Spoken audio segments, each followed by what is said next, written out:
এখানে এসেছি তাকে আমার বড় পিসির বাড়ি ছিল বরানগরে, এবং আমার মনে আছে সেখান থেকে যখন ওই মেঘ হতো না, তখন খুব সম্ভব ওই কাঁচের মন্দির বলে, কাঁচের বাড়ি না কাঁচের মন্দির ছিল, কাঁচের মন্দির, ওখানে আমরা দৌড়ো দৌড়ো যেতাম। ময়ূর ছিল, ময়ূর পেখম মেলবে আছে এখনো, এখন আমার দিদির বাড়িতে প্রচুর ময়ূর আছে।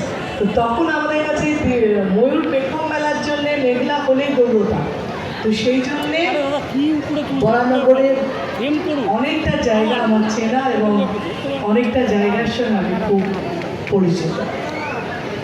আজকে খুঁটি পুজো, যে কারণে আমাদের এখানে আসা, পুজো অনেক তাড়াতাড়ি সেপ্টেম্বরে, সুতরাং আমরা এখন খুঁটি পুজো হয়ে যাওয়া আমাদের দিন গোনা, আর কদিন বাকি আছে, আর কদিন বাকি আছে।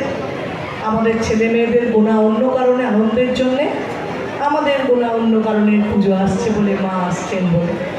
তো সেই ভালো লাগার মধ্যে আপনারা ভালো থাকুন, এটা বলবো। আর একটা ছবি এখানে বলে এখন স্ক্রিনিং দেখাবে, একটি ছবি আমি অনেকদিন পরে অভিনয় করেছি, ছবিটার নাম বাদশরী, এই শুক্রবার রিলিজ হয়েছে, যেখানে আপনাদের কাছাকাছি